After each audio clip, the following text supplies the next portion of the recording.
beautiful people. Today I'm going to talk about ableism. There's going to be a lot of triggering topics, words, themes, so just beware.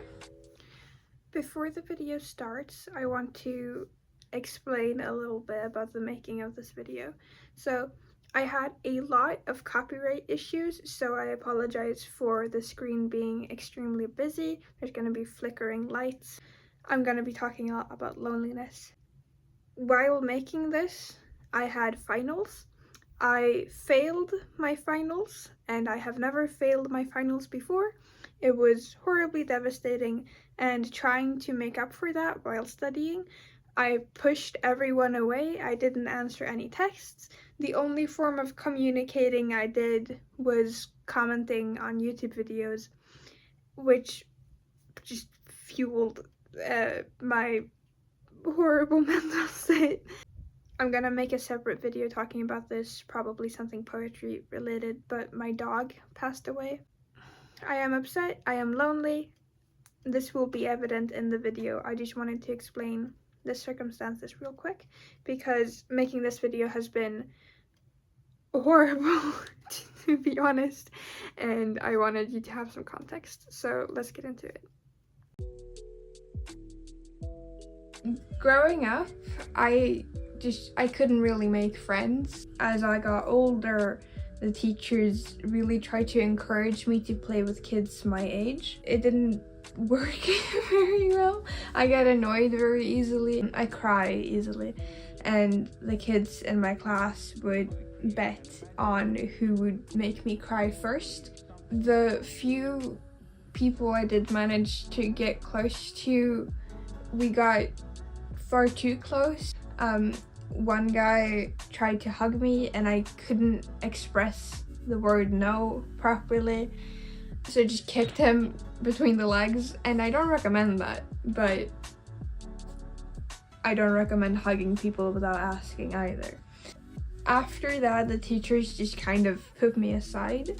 They put me with the special ed kids. I thought that they did that because they thought I was so good and I was so well behaved, and I was just trying so hard to learn, that they put me with the special ed kids to be a leading example, to show them how to act properly, how to behave properly, how to socialize properly.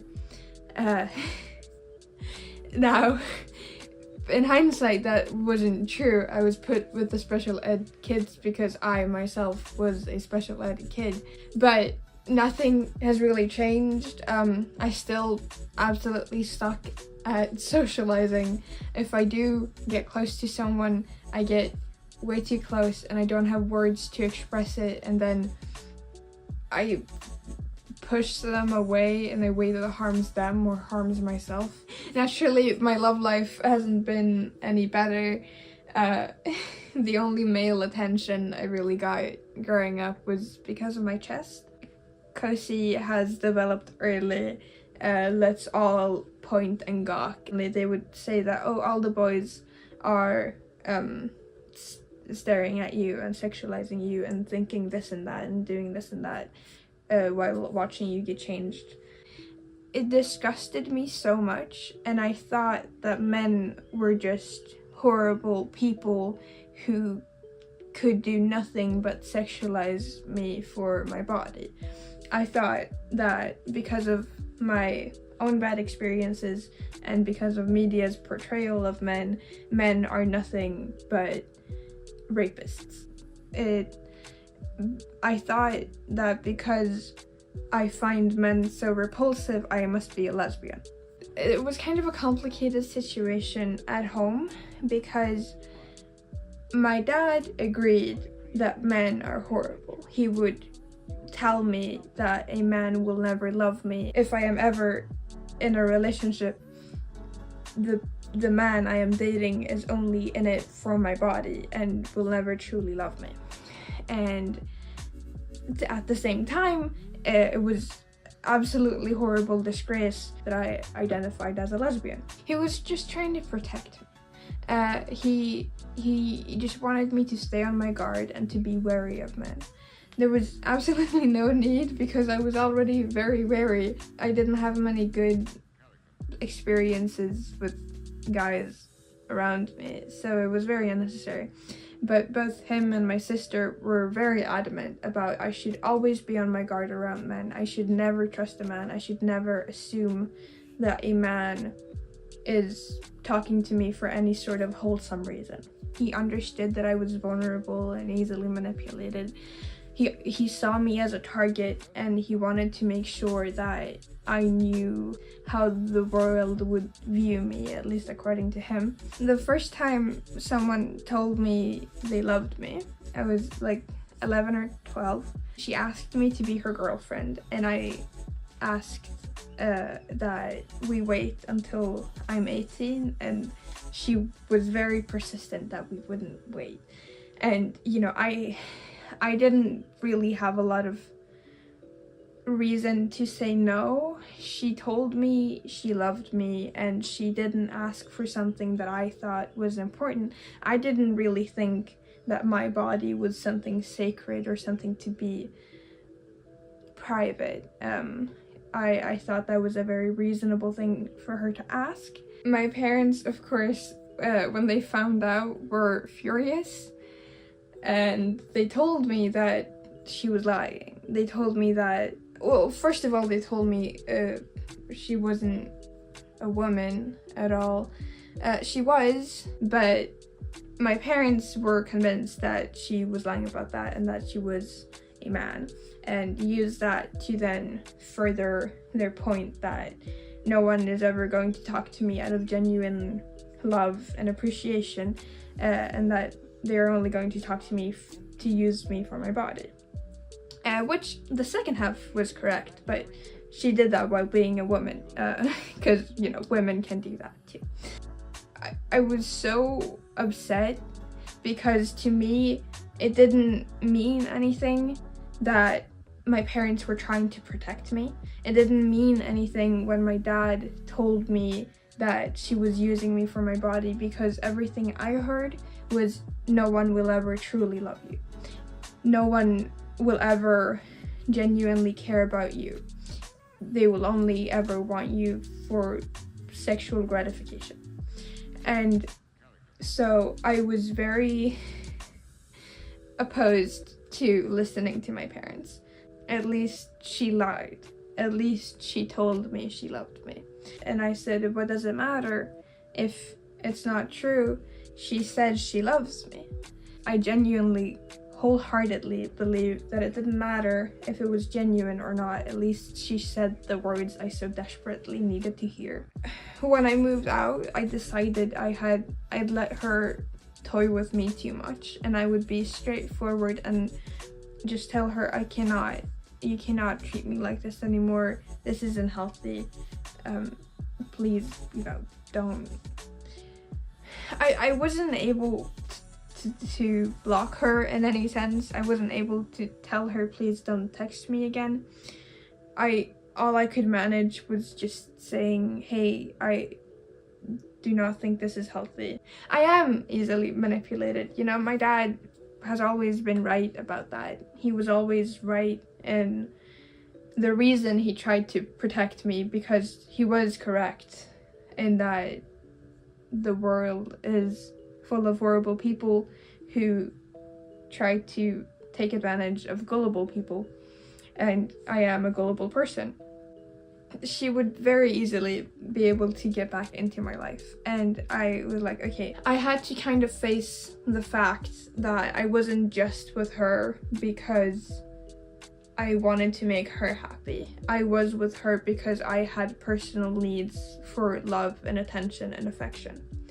And realizing that and actually facing that head on was horrible, and I felt like the most disgusting person in the world, but it was very beneficial because it meant that my problem now had a solution. The solution being, I tried to look for those things elsewhere. And during this time, I had realized that my view on men was very, very problematic. I needed to challenge the views that I thought were feminist but were actually just extremely sexist towards men. I got my first real friend who's a man, and he's not perfect by any means, but he is living proof that just because I've had horrible experiences with men doesn't mean that men are the problem. It's just that those individual men were horrible people, but there are wonderful people as well.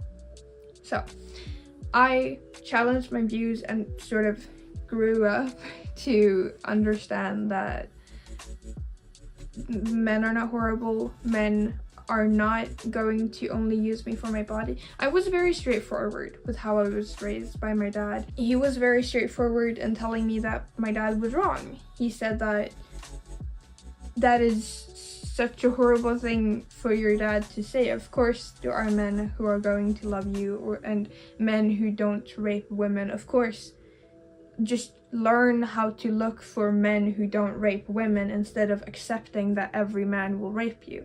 Because if you're just accepting that as a fact, you're not gonna fight back. And that was something I very much needed to hear, and I appreciate him very much.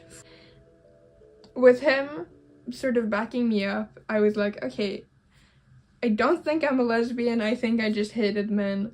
And I think that with him by my side, I can start trying to talking to men in sort of a like social way, and not necessarily dating, but I started socializing. Within the last 6 months, I decided, okay, it's time for me to satisfy my needs, my bodily needs, my human needs. I need to validate them and I need to do something about them, and I'm going to start actually dating. Like a month or two in, he was like, so when's the sex? And I'm like, well, I told you, even if it's a possibility in the future, I cannot have you expect sex from me, because if you expect it, I will try my best to mold into your expectations and not validate my own needs, and that will very easily become manipulative, and I don't want that. So I told you I can't. And he said, well, then we can't be together. And I'm like, yeah, that's what I'm telling you. So bye-bye. And we broke up, and it was a very clean breakup. I have not cried over him once. Now I am in a relationship I like a whole lot more, because he doesn't expect anything from me. He doesn't ask anything from me. He does. It's not like he disregards himself, but the things he asks are things that are very manageable for me to do. He asks for time and attention and love and care, not my body, He can ask for my body in ways that I am comfortable with, but he very rarely does. I'm not gonna talk about it too much because I don't want to jinx it, and also it's just very personal, obviously. All of this is personal, but except that just I am very happy that he is in my life. And now, after this very long trauma dumpy intro, let's talk about what this video is actually about. Me and my new partner were watching a movie together called The Heiress, and I related to the main character Kathy so deeply, on a level I have never experienced before. Let's talk about The Heiress. The Heiress is a 2-hour-long American romantic drama produced in 1949 by William Wyler, starring Olivia de Havilland as Catherine Sloper, our main character and my new obsession. She's described as naive and desperate for love. She lives with her father, played by Ralph Richardson. Dr. Sloper thinks very little of Kathy. He constantly compares her to her dead mother. Her aunt, played by Miriam Hopkins, encourages Kathy to go to a party. Kathy is reluctant, She thinks it's difficult to socialize, but she's obedient in nature and doesn't argue. After getting dumped in a bungalow, she's upset. She feels defeated. At this low point, she meets Morris Townsend, played by Montgomery Clift. He flirts with her. They dance and connect instantly. Now, Kathy has to figure out if Morris really loves her. I'll talk a bit about the making of the movie before we move over to the plot. So, after seeing the Broadway performance, The Heiress, Olivia de Havilland called William Wyler, urging him to fly to New York to see this play, since she thought Kathy would be the perfect role for her. Wyler agreed, securing the film rights with Paramount. So we all have Olivia to thank for this masterpiece. She's also the main selling point for many, as her acting really is what makes the movie so great. Why Olivia specifically asked William Wyler to make the movie, I'm not sure. I'm guessing they were friends. Not to say that Wyler isn't talented. I mean, he's been nominated for 12 Academy Awards for Best Director, and he's won thrice, so, I mean, he definitely deserves it. Wyler was a Jewish man growing up in German-occupied parts of France. He was labeled a hellraiser. He was poor and uninterested in work, but somehow he nepotismed his way into the movie industry, as his mother contacted her cousin Carl Laemmle, who owned Universal Studios. Laemmle took Wyler to New York in 1921, where first he served as a National Guard until 1922. This inspired his movie making heavily, where he often leaned towards progressive sympathy and perspective shifts and context of the world wars. He was also just a really cool guy. The actors all describe him as delightful to work with. He's had a very successful career, and The Heiress doesn't really stick out since he didn't win anything for it, but it's described as a highlight of his career regardless. It doesn't stick out financially either, as it was a box office failure, costing $2.6 million and making $2.3. My guess is that it didn't really blow up the way I think it deserves, because the title and posters are very unassuming. If I didn't know what the movie was about, I would hear, oh, The Heiress, it's a romance set in the 1800s. It's gonna be another Pride and Prejudice, you know, that's what you assume, but it really isn't. It's very, very far from the stereotype, which I think is why makes it so good. I mean, the title, The Heiress, is still slightly better than the book it was adapted from, Washington Square. Oh right, okay, time to talk about the books. So, I already mentioned that the movie is an adaptation of the screenplay from 1947, but the screenplay itself is an adaptation of Washington Square. Author of Washington Square was none other than American-turned-Brit Henry James in 1880. James is considered one of the fathers of literary modernism. But at this point, I think that just means someone's famous for doing something outside the norm. Anyway, people love him. He wrote The Turn of the Screw, which is like the most analyzed ghost story in the English language. So if you want a video about that, maybe for October, who knows? Let me know in the comments. This video has inspired me to make so many more videos. I have like 3 in the works already. Anyway. He also wrote The Jolly Corner, which is really good too, but he's not really famous for writing ghost stories. His winning formula consists of the romance novels that follow awkward but lovable young women trying to find love. But what makes me a little upset is that someone who's famous for writing horror is the only one who can write romance I actually relate to.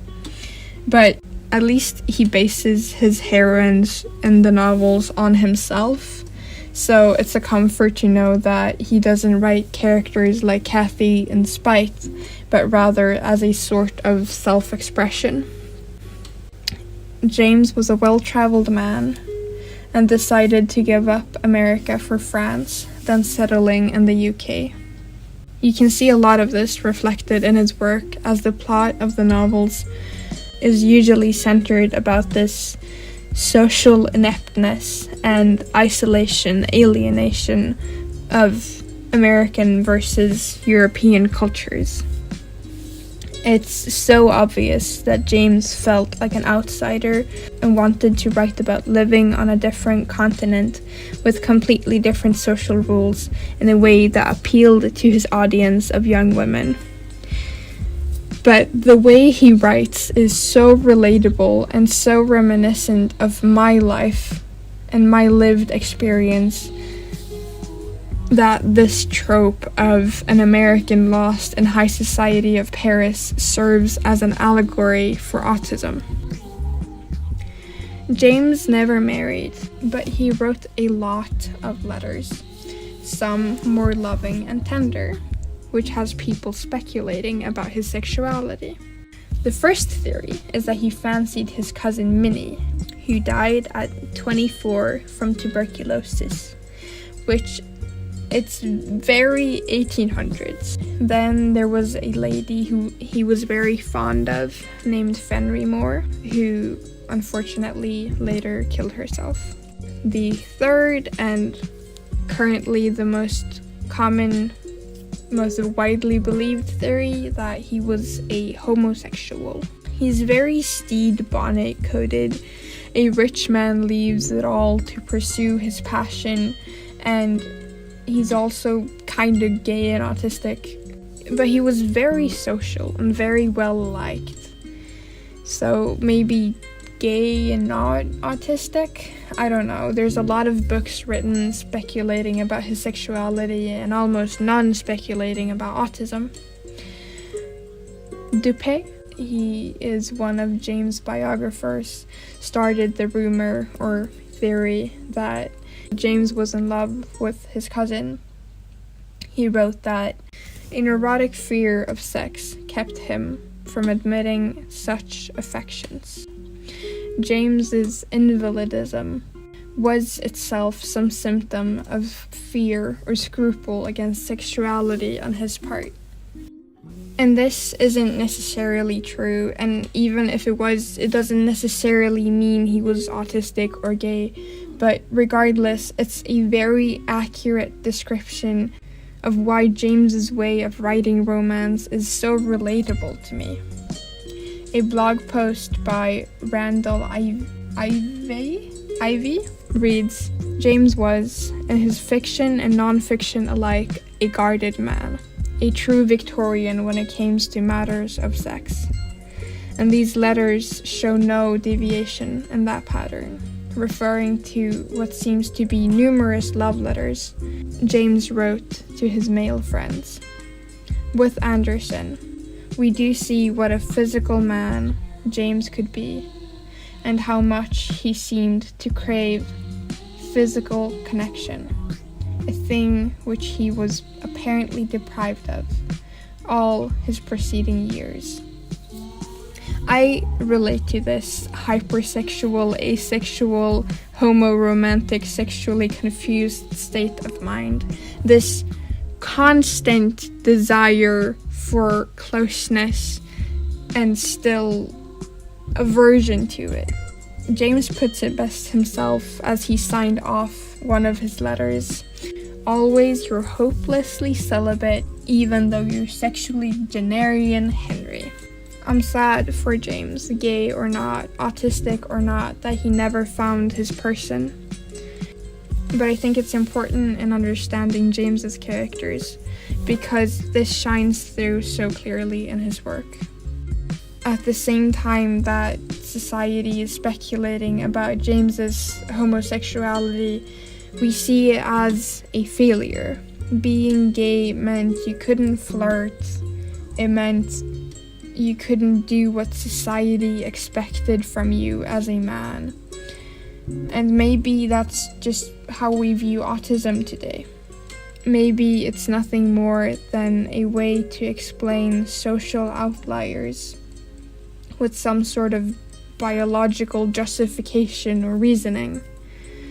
Like him being described as rather feminine, but it doesn't mean anything. Just because he strays from the norm doesn't mean there's something quote-unquote wrong with him. Now, that wrong thing we tend to call autism. Montgomery Clift plays Morris Townsend. Clift, I think, plays Morris very well, as they had very similar upbringings. Traveling around Europe with money that isn't really yours, living lavishly only to return home impoverished. They returned to America where they felt alienated because of their European upbringing. This backstory is at the epicenter of almost all of Henry James's novels. He became a successful child actor when he returned to America, and he became obsessed with money. It makes him play Morris very well. Montgomery Clift had a very similar life to James, as I've mentioned. He was well-traveled, but never fit in wherever he ended up. Clift was also a gay man, and this is where I think Morris is such an interesting character.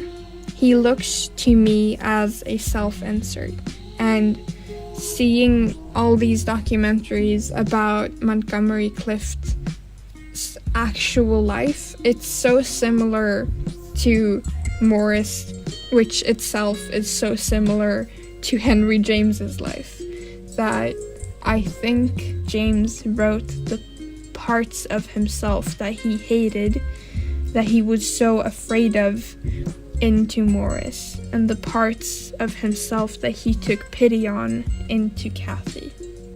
I think James was afraid of turning into a man like Clift because he despised his own sexuality and his own otherness from American and European society alike. And Morris is such a well-crafted representation of that. Anyway, I'm too uncomfortable speculating about a dead stranger's sexuality, so let's just agree that he didn't follow social norms. I am forever grateful to Henry James for writing this character that makes me feel so seen. Anyway, let's keep our focus on the Heiress. The movie opens with our main character, Kathy, excitedly running down the stairs. On her way down, one of the maids informs her that a new dress has arrived. It's a small interaction, but it shows how cheery and kind Kathy is.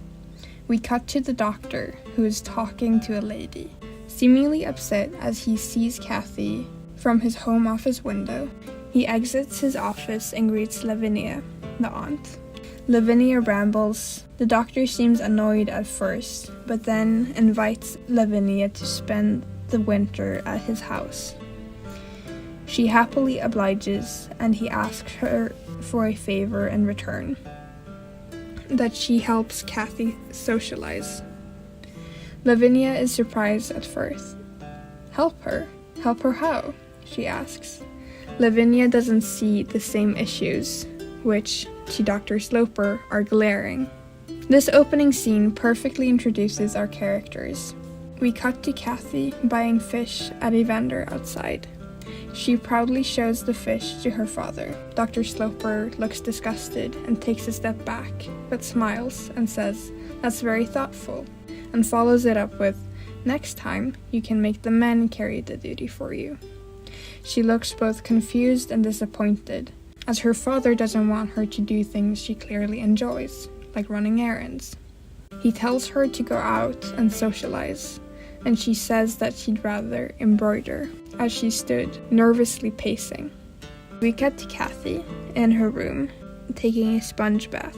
We're supposed to see her as unladylike and immodest. This illustrates to the audience clearly that in universe, Kathy's behavior is seen as unladylike, which is the opinion of her father. Lavinia asks Kathy to stay with them during the party. Kathy's like, "You have been talking to Father." And Lavinia is like, "Yeah, but it's for your own good, I swear." Kathy explains that she's terrible at socializing, and Lavinia is like, "Well, you're just not really trying hard enough." I do. I would do anything to please him. There's nothing that means more to me than that. I have sat here in my room and made notes of the things I should say and how I should say them. But when I am in company, it seems that no one could want to listen to me. Now, I think you've already gathered from my introduction that this video is about not fitting into society as a woman with autism. And naturally, this movie nor the book that inspired it ever says the word autism explicitly, because it wasn't even a word yet. But this movie perfectly encapsulates what autism is. The feeling of social isolation despite continuous effort that leads to this perpetual loneliness I talk about. I won't psychoanalyze Kathy more in this video. I'm not trying to go, look, she did an autism thing. I think that's disrespectful and unnecessary, as I believe this quote alone is all the proof I need. My point, more than anything, is that I relate to Kathy, and neither her or I have to prove any diagnosis for that relation to be true. Kathy goes downstairs and she's like, "Some commotion for the dress, please." And her dad's like, "Wow, you actually look good for once. Good job." Of course, you'll never look as good as your mom did. Kathy's clearly upset. Who wouldn't be? But she never expresses it. At the party, we see Kathy do her usual Kathy things. And as a wedding is being announced, we see Kathy's facial expressions. And I think I'm too autistic to really put words on it, so here, just look at it yourself. That's longing, right? The face of someone who knows she'll never be loved, but lets herself dream of it anyway. That's the face I make far too often. She wipes her tears as Lavinia throws a man on Kathy, telling her to dance. Dr. Sloper and Lavinia talk about Kathy as she's dancing. He's like, "God, she'll never get married." And she's like, "Nah, she's rich, of course she'll get married." And he's like, "Yeah, that's her only good quality. My money." The result is what you see. An entirely mediocre and defenseless creature with not a shred of poise. Lavinia is like, "Oh, you're too harsh. You expect too much." And he's like, "Of course I do. She's the daughter of my wife. And since my wife was perfect, why isn't she? You've idolized that poor dead woman beyond recognition." We cut back to Kathy and see that the dickhead she was dancing with left her. She's crying again, but with that same delusion as before, as Lavinia asks her why she's alone, and she says she's waiting for him to come back. I swear I can hear her thoughts. "I should have never come here. I knew they weren't going to like me. I know no one will ever love me. God, she's such a good actress. Olivia." Lavinia introduces Mr. Townsend to Kathy. It seems she'd talked to him before their initial meeting, as Lavinia was far from surprised when he showed up asking for a dance.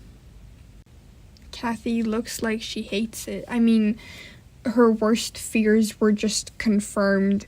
She was just humiliated and dumped, and now she expects the same from Morris. But Morris is gentle with her, and it flusters her.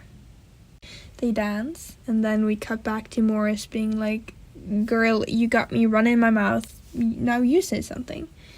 And she asks if he's going to stay in New York, since he's a frequent traveler. He's very honored, apparently. He's like, "Fuck yeah, she wants me." So he continues to flirt. He's like, I'll stay in New York for you. She's like, hoo-wee, it's getting hot in here. And then he leaves. You can see it on her face. She's like, fuck, I did it again. I let myself dream. Of course he doesn't love me. Girly, I get it. Constantly being toyed with and lied to. God, it hurts when you never learn your lesson. Lavinia appears out of nowhere again and throws yet another man on her. This time, Morris comes back to see her dancing with another man. He actually wants her? Kathy's like, oh my god, no way! Lavinia swoops in again. She explains to Morris that Kathy will be right back and introduces Morris to Dr. Sloper. The doctor says it's time to go home, and everyone's like, no, but Kathy just found a dude. Morris visits Kathy, and the fourth time, they're like, oh no, she's not home. And he's like, is she avoiding me? And they're like, yeah, pretty much.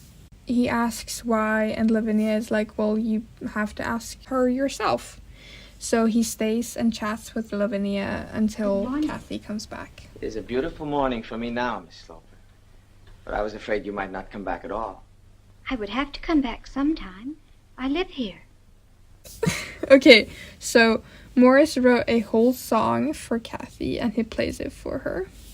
You know, on my 10th visit, you might even sit here. Scandalous! Desperation and desire in Kathy is so obvious. At the same time, she cannot bear to sit next to him. She longs and yearns for closeness, but when it is offered to her, she doesn't understand it. He flirts some more, and poor Kathy's freaking out.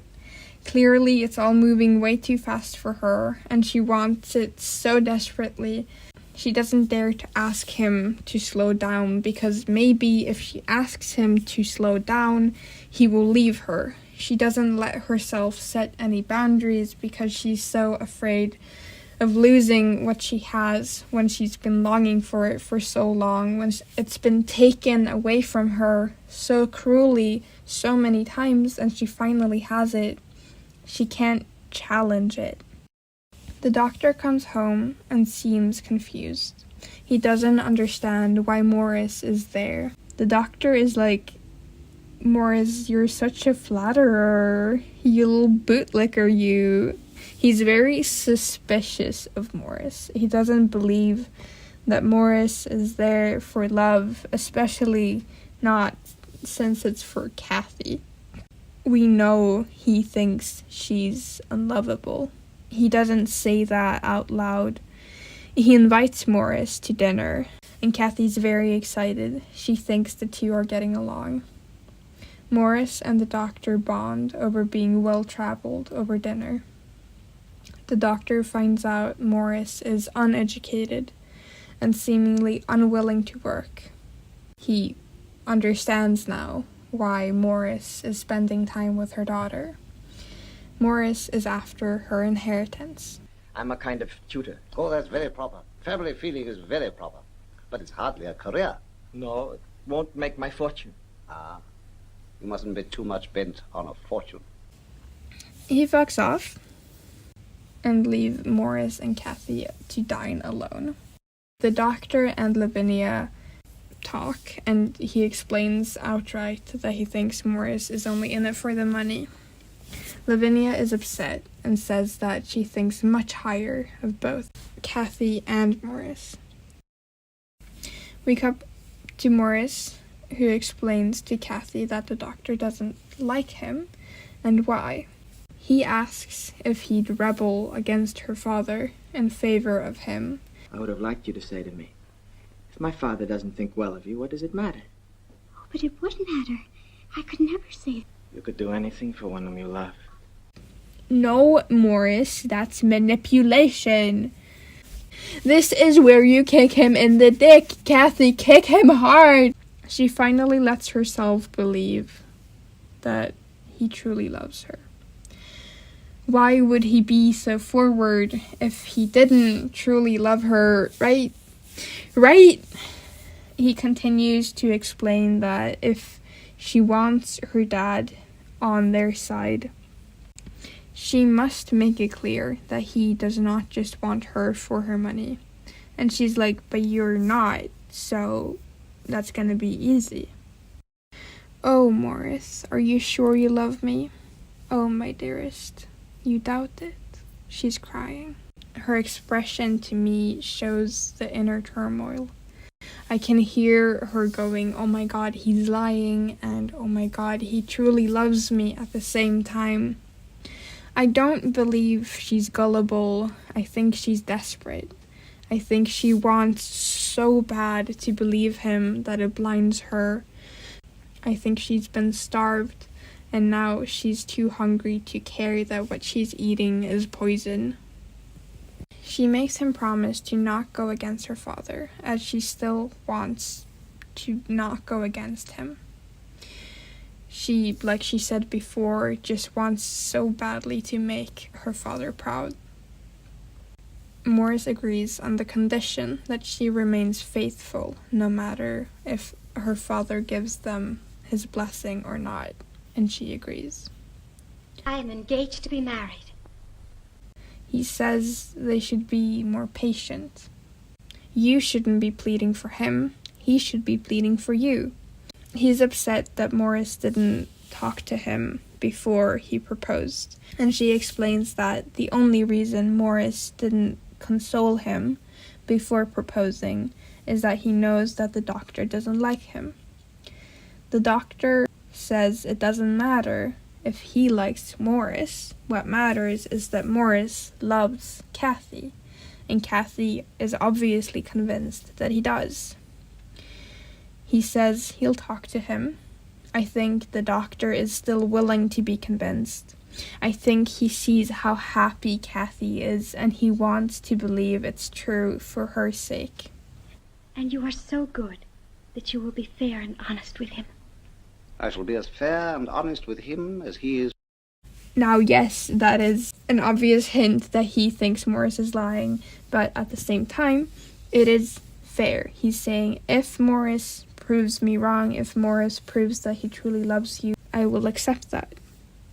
At least that's what I'm hearing. That's how I'm interpreting it. The doctor asks Morris' sister to visit to see if his suspicions are true.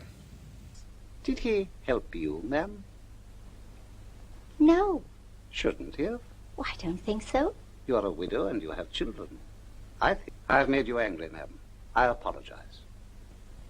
I think, Doctor, you expect too much of people. If you do, you'll always be disappointed. I want you to meet my daughter.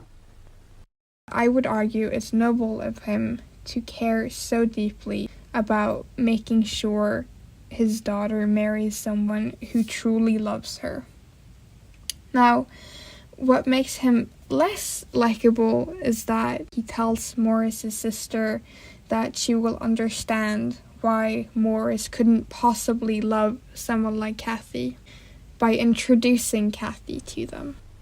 My brother tells me that you have an aunt visiting you, Miss Sloper. Yes. It is delightful to have someone to whom one can show New York. Oh, yes, it is. As soon as she leaves, they talk shit. I mean, I get it, he's proving his point, but his point is immoral, to say the least. He should try to protect her from Morris because he wishes her a good life, not because it is so unimaginable that she would genuinely be loved by him. Regardless, it's clear he wants to protect her. Tell me she is not a victim of his selfishness. Tell me I'm wrong. I must go now. See, like, he has a reason to believe Morris is going to harm Kathy. He is, as a father, trying his best to keep her away from him. He's being objective. If it weren't for his own distaste for his daughter, I would consider him a hero. Father, tell him about me. You know me so well. It will not be immodest in you. to praise me a little? She doesn't understand how little he thinks of her. How is it possible to protect such a willing victim? He says. And I've been told that too. I mean, it's shameful what a love-starved girl will do for attention. Is it horrible that I too consider myself a willing victim? I can't tell which side I am on. So, Morris and Dr. Slopes talk. It's almost an interrogation. Morris calls her delightful, and the doctor's like, who? Kathy? Delightful? Have you met her? And so you are in a category from which not to choose a son-in-law. Particularly not for my daughter, who is a weak young woman with a large fortune. I don't think Miss Sloper is weak. You think I'd squander her money? I plead guilty to that. The doctor hands him back his very expensive gloves that he left there to show that Morris is careless with his money. Morris collects himself and hits back with, do you deprive her of love? Do you want to see her in misery? The doctor loses his cool and straight up says he believes Morris will make Kathy miserable. Kathy hears that the conversation went poorly, and she's upset with her father. She takes the side of Morris, obviously, because she believes too that her father wants to deprive her of love. She begs him to explain why, and he says he can't.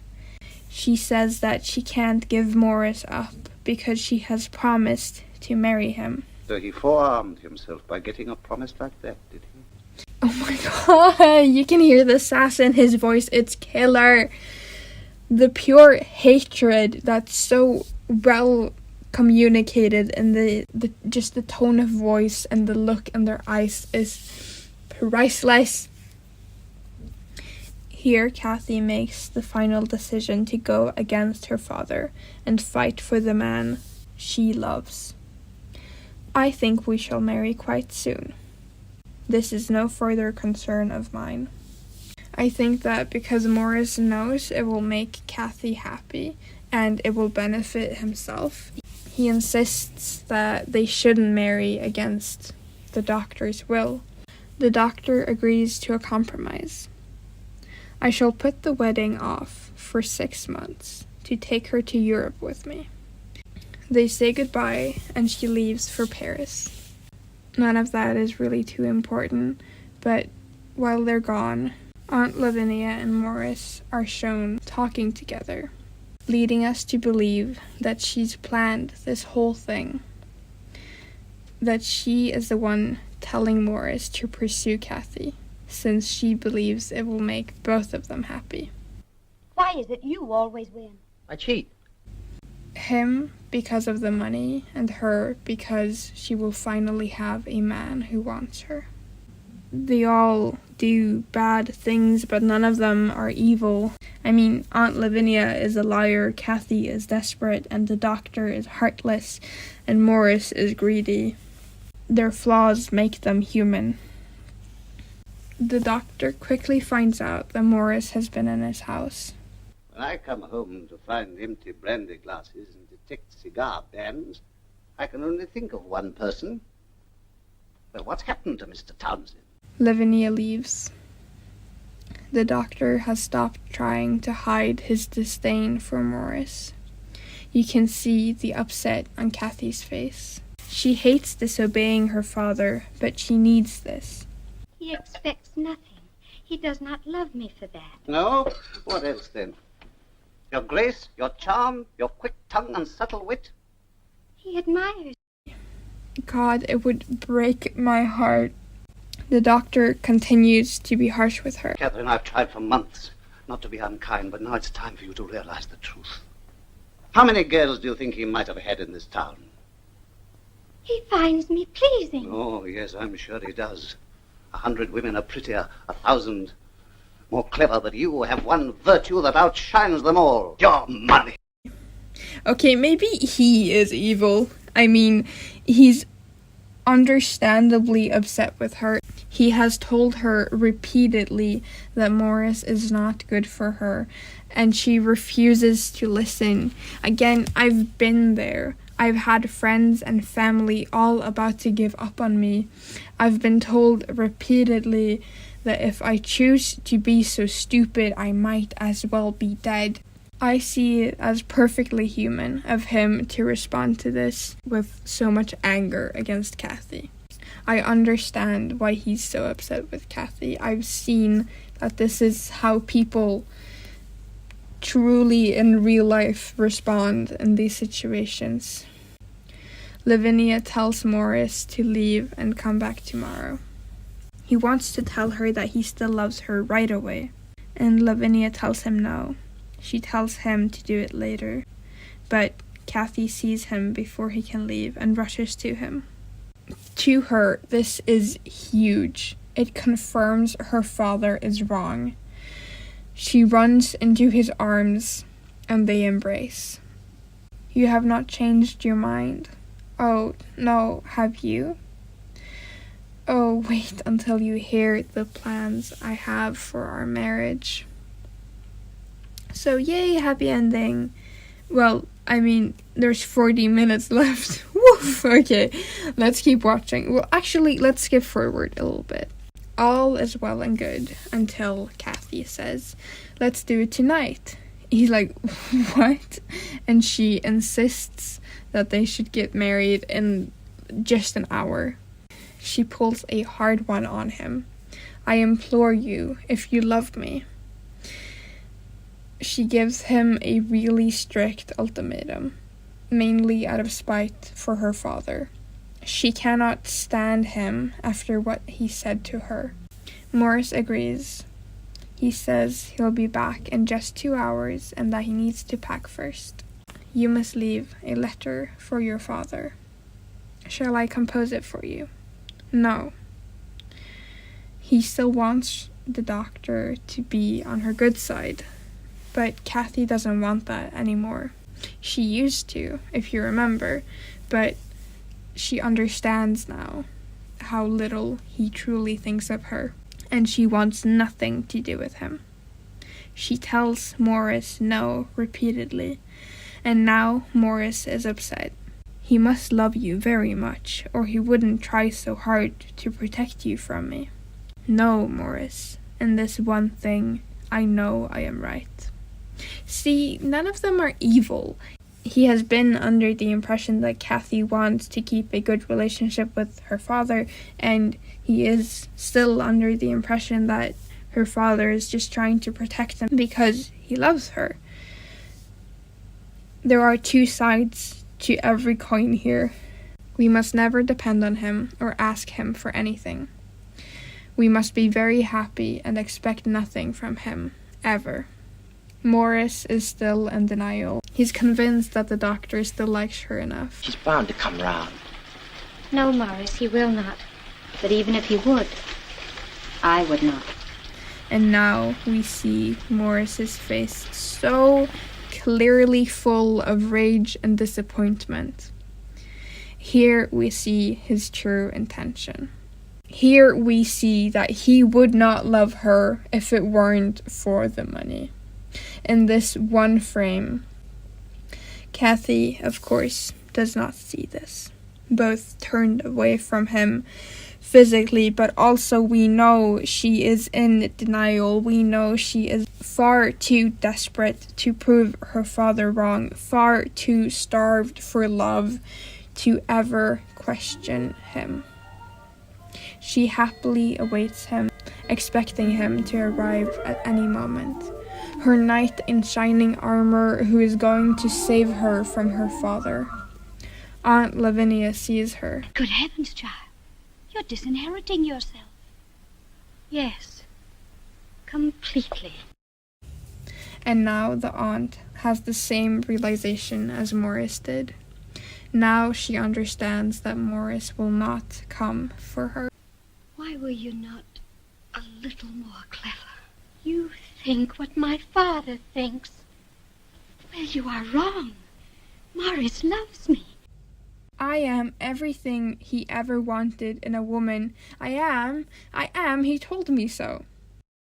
Catherine is starting to seriously doubt if Morris will come. And how terrible it would be, for it means her father was right. She is unlovable. He never comes, of course, and she goes back to her room, carrying her bags like they weigh 100 tons. She is weighed down by reality. Wyler actually filled those bags with heavy books to convey the weight of Kathy's trauma, instead of making her read a long-ass speech that was in the original script, which is so much more effective. I love this movie. I love everyone who worked on it. Oh my god. Anyway, Kathy has written to Morris multiple times and he does not reply. She went to his house to confront him, desperate for an answer, but his sister told her he's left for California. Poor Kathy, still so desperate. And what a coward he is, leaving for California. The doctor tells Kathy and the maid that he's going to die soon. She still refuses to look at him in the eye. He asks her to stay. He wants to talk to her. You have broken your engagement.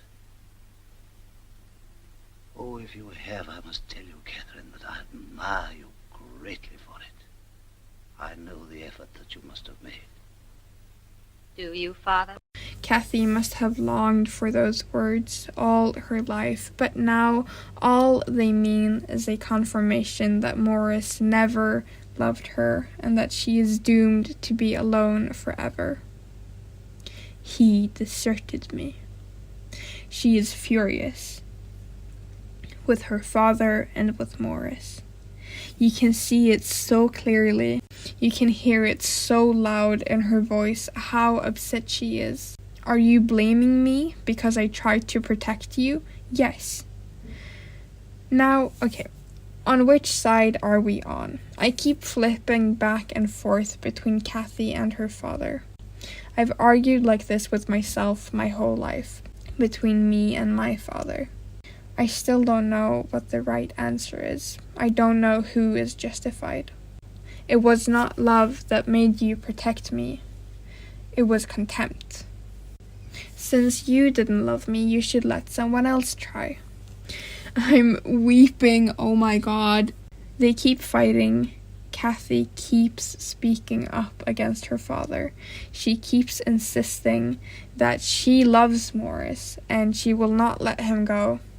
She starts writing herself out of his will to make it as clear as possible that she does not want anything to do with him. Don't do it. I don't want to disinherit my only child. So, okay, he's going to die. She doesn't care if she's in the will or not. All she cares about is hating her father. She refuses to be on his deathbed. We cut to a couple of years in the future. Catherine is hanging out with her family who visits, but she's alone in the house. And it's clear that her hatred has turned her bitter. Maria, you are as free in this house as I am. When you want a small favor, you need not blandish me with false compliments. But Miss Catherine... Remember that scene in the beginning of the movie? And compare it to Kathy now. This is who she's turned into after wallowing in her self-pity and anger. I have seen Morris Townsend. Now, I think this is cruel. Maybe one could argue in Lavinia's favor.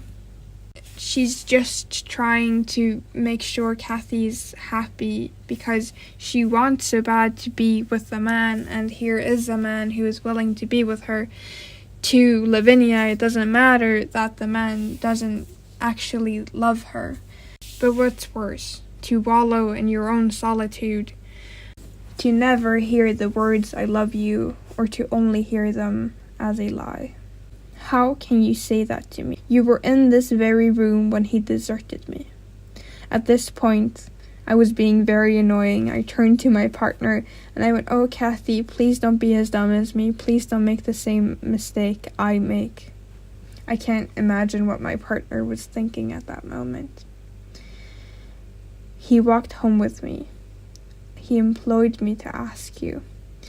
"Oh, I only want your happiness, Catherine." "Go to the door and tell him I am not here." Yay, Kathy! Yes! She is not at home. Wait, no. Wait, Kathy, A no. long time since I stood here.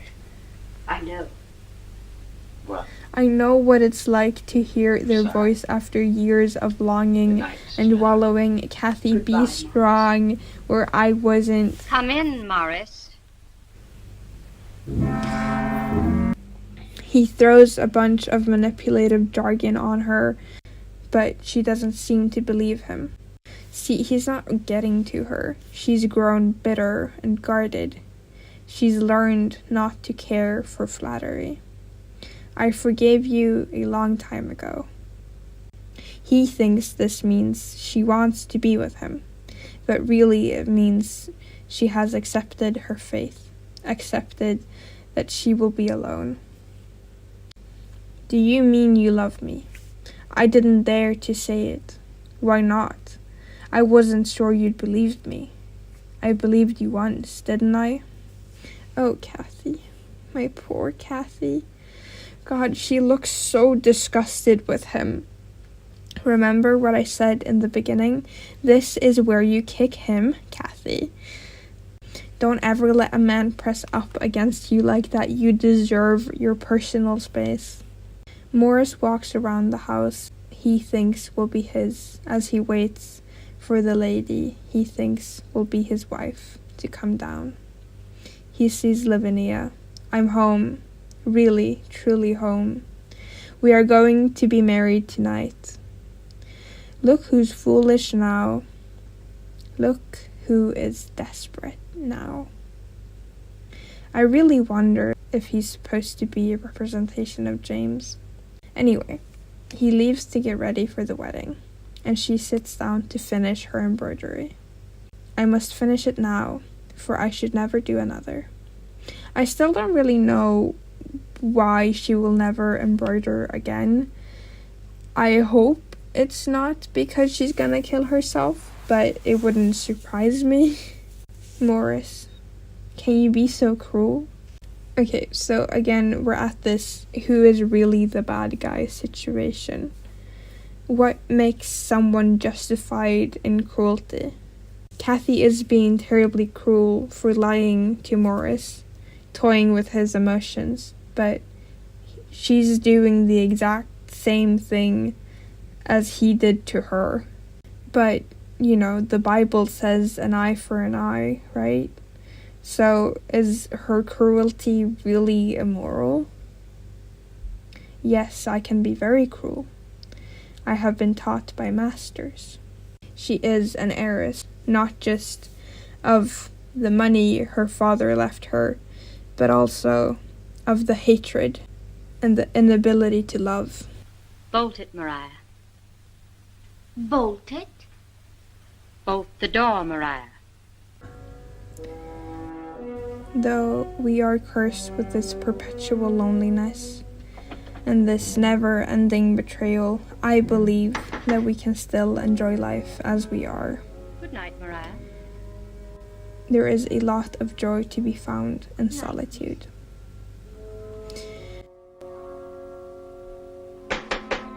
When watching this, my partner and I discussed if it was too cruel of Kathy to leave her father to die alone. He thought it was a horrible thing to do, and I, full of emotion, said I can't wait to do the same. I wish, at least I hope for myself, that I will not be so bitter and full of hatred that I do the same thing. Even if it's deserved, I hope and I pray to my future self that I will be mature enough and strong enough to be the bigger person and say, he may have been horrible, that doesn't mean I should make him suffer. That even if I am so full of hatred towards my father for how he decided to raise me, he raised me the way he did, and just like Kathy's father raised her the way he did, it was out of a believed necessity. And in the end, they are always right. And me and Kathy are so desperate to prove our fathers wrong, because the reality that they are trying to protect us from is so horrible and so disgusting, and we don't want to know any of it. We don't want it to be real so bad. We want to disprove our fathers so bad that we ignore when they are right. We hurt ourselves that way.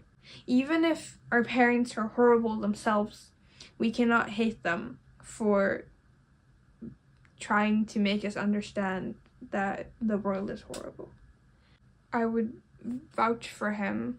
I would say, yes, of course, my dad tells me no man will ever love me. Of course he does. That's what feminism is, right? That's what all the women are preaching themselves. That's what everyone's saying. Because as soon as a man says it's not all men, then the women get defensive. So, of course my dad is saying this. Of course he's trying to teach me this worldview. It is the correct worldview, I was convinced. It is a fact that I will never be loved. I remember actually hearing the term emotionally abusive for the first time, and I can't help but think of something my dad said.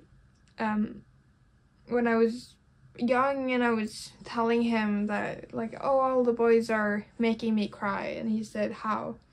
And I said, they say mean things to me.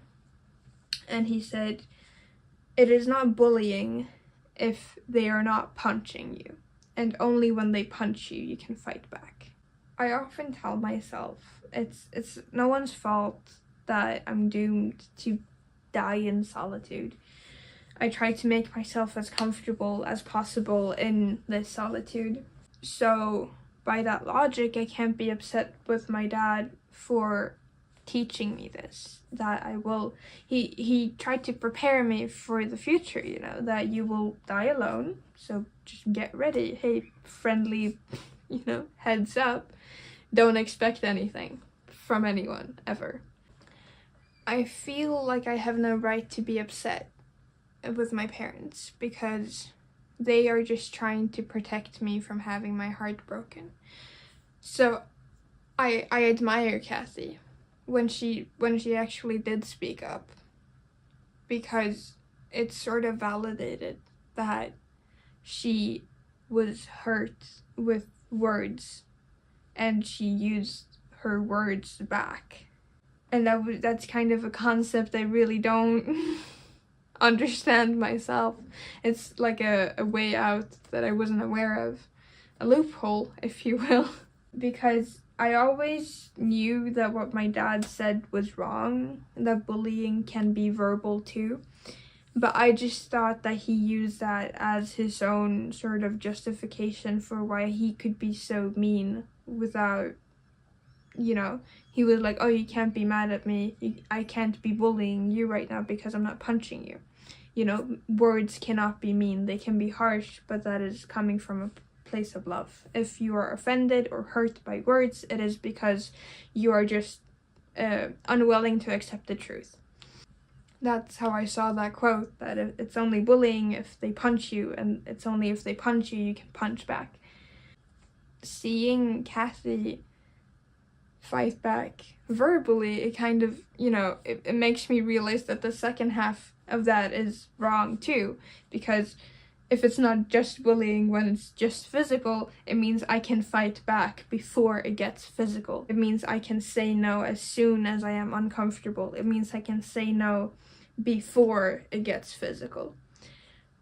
And that is huge for me, because it means I get to fight back. Thank you so much for watching. Really, this is such a vulnerable video for me. The movie it touched me on such a personal level, and I had to share. I'm going to end the video with a poem, but before that, I hope you have a wonderful day, night, or evening whenever you are watching this. Please always remember that you are loved. I know that I've been talking about being unlovable a lot this video, but I am currently in a relationship. I didn't want to talk about it because I don't want to jinx it. I don't want to say, oh, well, it is true, I did find love. I am not actually unlovable, because I don't believe it yet. I've been through too much to really trust it. There's a lot of things to unlearn, and if you had a similar upbringing to me, even if we don't end up finding someone that we love, and even if we don't end up finding someone who loves us back, it doesn't mean we are bad, or we are horrible, or broken in any sense. There are so many wonderful, beautiful people in the world, and you are one of them. And you can appreciate yourself and love yourself, and appreciate the world and love the world, and take part of society, even if you don't have a soulmate or a partner. Being in love or being loved is not what gives you value. With all that being said, I hope you enjoy this poem. So used to rejection, raised on neglect, yet rejection still hurts with the feeling it injects. I greet you with comfort, hug you with care, still in diapers, Holy Spirit showed you love then and there. I gave you my all, my wisdom, my joy, yet you let me fall, toss me like a toy. So used to rejection, I think love isn't real. So tired of self-reflection, I end up skipping meals. So used to neglect, socially I can't connect. Hate is the effect. It's a fact I must accept. Tearing off the happy ending of all my other poems because I was delusional, burning every last smile because it was all a lie, hating every end, yet that's the intent. So used to rejection, and finally growing up, finally giving up, changed my perception. I wasn't born to be loved, only to love the loveless. Thank you.